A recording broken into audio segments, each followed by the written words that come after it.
আজকে ভোররাত্রে হঠাৎ করে প্রচণ্ড বাজের আওয়াজে ঘুম ভেঙে গেল।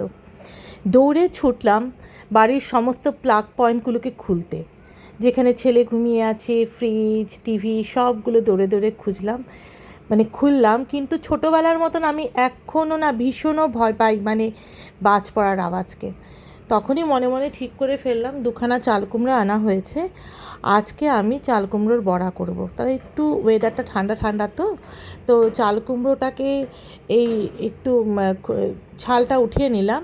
ছালটা উঠিয়ে গোল গোল করে কেটে নিলাম। গোল গোল আমার মা কী করতো, মা না এটাকে হাফ হাফ করে করতো, গোলটাকে হাফ করে নিত, অর্ধেক করে নিত। কিন্তু আমি আবার এত ছোট ছোট চাল কুমড়া ফট করে অর্ধেক করে ফেলেছি। করার পর মনে হলো অর্ধেক না করলেই ভালো করতাম, হয়তো গোলটা রাখলেই বেশি ভালো হতো।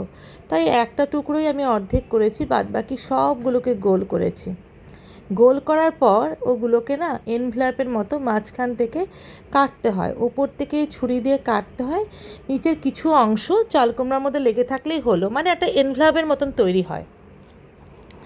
হ্যাঁ, একদম এরকম তৈরি হবে। তো এইভাবে এটা ছোটোবেলায় আমি না খুব একটা বেশি ভালো খেতাম না। আমাদের আলিপুরদুয়ারের কোয়ার্টার্সে মা এটা খুব বানাতো, কিন্তু মা এটার মধ্যে নারকেল দিত না। তো আমি এটার মধ্যে আমি অবশ্য সর্ষে বাটার যে কোনো জিনিসই খুব নারকেল দিতে ভালোবাসি।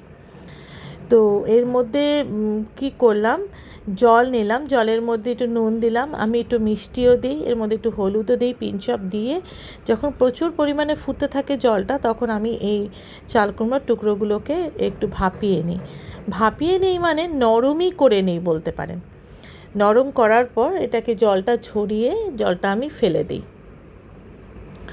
আর যেটা বলছিলাম, আলিপুরদুয়ারে আমি কি করতাম, আমার মা তো সর্ষে বাটার মধ্যে নারকেল দিত না, তখন আমার ভীষণ ধক লাগতো সর্ষে বাটা খেতে। আর তখন ছোট ছিলাম, এটার টেস্ট আমি খুব বুঝতাম না। কিন্তু আমাদের বাড়িতে কোনো রিলেটিভস আসলে, বাবার বন্ধু বান্ধবরা যদি নেমন্তন্ন হতো, চাল কুমড়া পাওয়া গেলে মা এটা বানাতো, আর সবাই এত প্রশংসা করতো। আর আমি তখন না বুঝতাম না কেন যে এত প্রশংসা করে এটার কী স্বাদ। তখন তো স্বাদই বুঝতাম না। আস্তে আস্তে বড় হলাম, বিশেষ করে কলকাতায় আসার পর আমি এটা স্বাদ বোঝা শুরু করলাম। আমি কি করেছিলাম, শিলনোড়াতে অল্প একটু সর্ষে আগে বেটে নিয়েছি। সর্ষেটা না খুব শুকনো করে বাটতে হয়। সর্ষেটা আমি লঙ্কা দিয়ে বেটেছি, 2টো কাঁচা লঙ্কা দিয়ে। আর মিক্সির মধ্যে আবার সেই সর্ষে বাটাটা দিলাম, 2টো কাঁচা লঙ্কা দিলাম, আর নারকেল দিলাম, এর মধ্যে আমি চিনি দিলাম, দিয়ে নুন দিয়ে আবার এটাকে খুব ভালো করে বেটে নিলাম। খুব ভালো করে বেটে নিয়ে রেখে দিলাম। আর অল্প একটু হলুদও দিয়ে দিই। আর যেটা আর চাল কুমড়াটাকে ছেঁকে নিয়ে চাল কুমড়াটাকে একটু শুকনো করে নিতে হয়, নাহলে জল জল থাকলে তো ভালো লাগে না।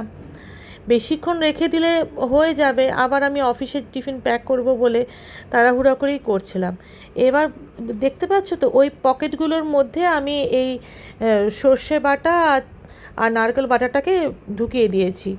আর একটু গোবিন্দভোগ চাল ভিজিয়ে রেখেছিলাম, গোবিন্দভোগ চালটাকে মিক্সিতে আমি গুঁড়ো করে নিলাম।